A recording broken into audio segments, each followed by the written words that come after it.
Hey, we're about to proceed down to level 8 of the dungeon. This is the last level of the catacombs section.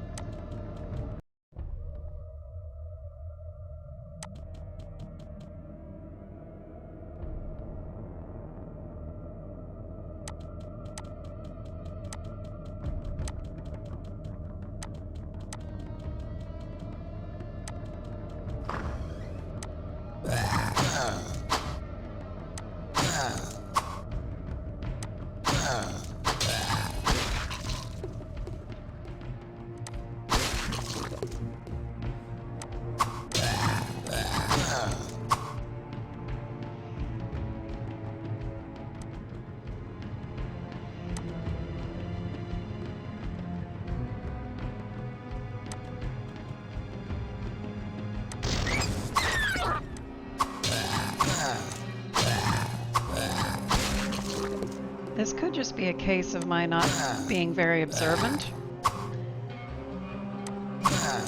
but I don't remember noticing before when I moused over these illusion weavers that they resisted fire, which makes me wonder if possibly the game shows you more information about things once you have killed a certain number of them.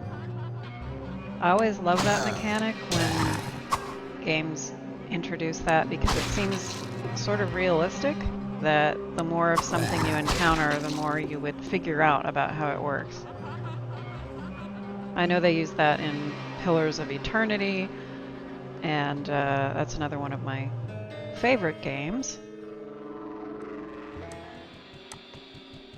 I've really been enjoying making these videos, and it doesn't really have much to do with having an audience as much as I thought it would. I think when I am playing in a way that is more presentational, I play a lot more intentionally.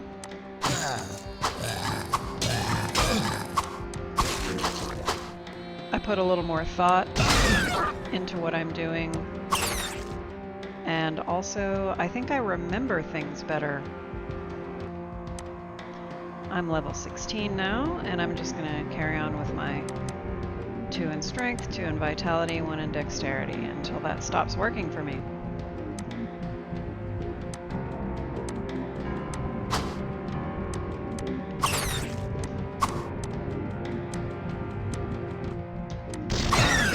But I think when I'm playing with the expectation that at least a couple of other people are going to be watching or listening, it causes me to think things through a little bit better. I'm not as reckless. I try to actively figure things out. I think I'm just a lot more involved in the game. In the same way that sometimes you learn things best by attempting to teach them.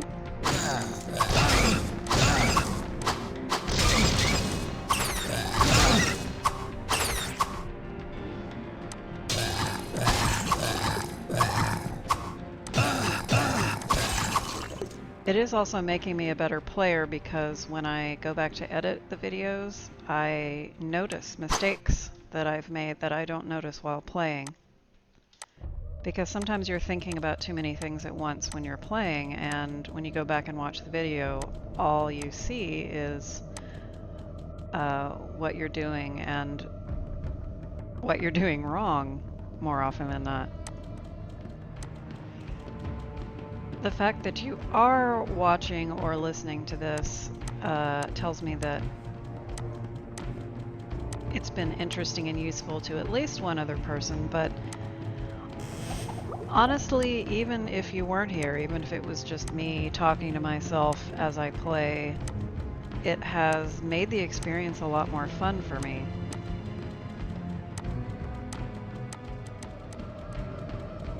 I'm glad you're here, though. The reason that I started doing this was I'm an extrovert, and unfortunately, my favorite pastime is something that I do by myself, which is play single-player video games. And this gave me a way of at least feeling like it was a slightly social activity. And I was really surprised to see that people actually were watching and listening when I had just started doing it to create that illusion for myself.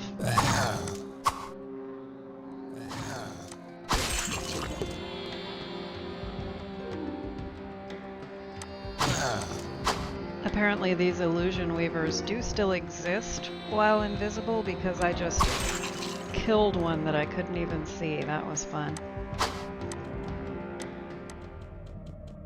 I'm trying to clear this level a little bit more systematically than I have been, rather than just wandering around randomly. I'm trying to pick a direction and follow the outer edge of the dungeon so that I don't end up running back and forth as often as I have been.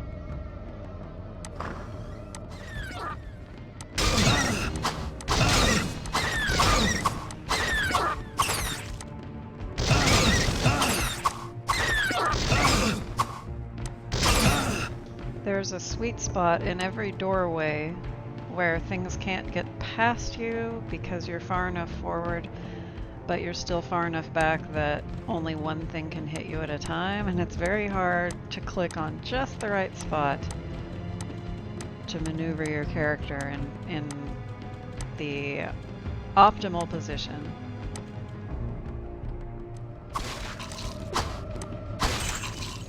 Once again, I just killed 2 of those guys in a row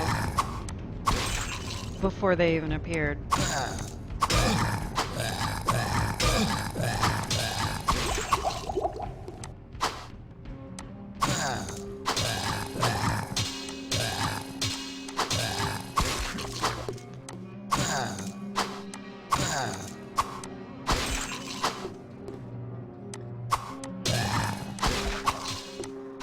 The lesson is, when dealing with illusion weavers, just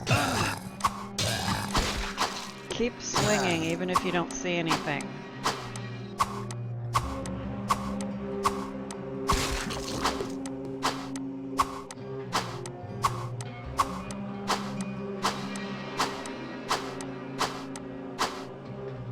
I think they're gone now.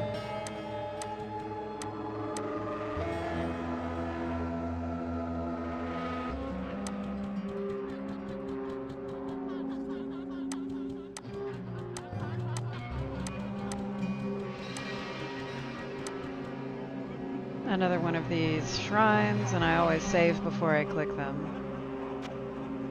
It seems a little like cheating. I have no idea what new strength is forged through destruction means, but that seems right up Aiden's alley, whatever it is. And it suggests to me that I should find some more things to kill.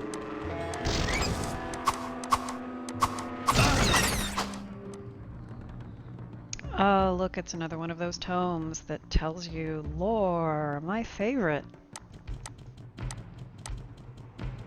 I'd almost forgotten there was lore in this game. Many demons traveled to the mortal realm in search of the 3 brothers. These demons were followed to the mortal plane by angels who hunted them throughout the vast cities of the East. The angels allied themselves with a secretive order of mortal magi named the Horadrim, who quickly became adept at hunting demons. They also made many dark enemies in the underworlds. So that, I believe, is the first mention we have in the game of the Horadrim.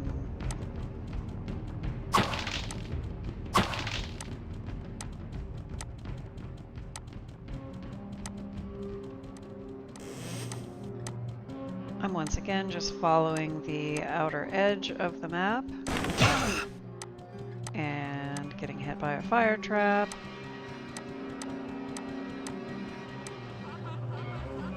That was extremely quick. I seem to have found the entirety of level 8, which is the last level of the catacombs.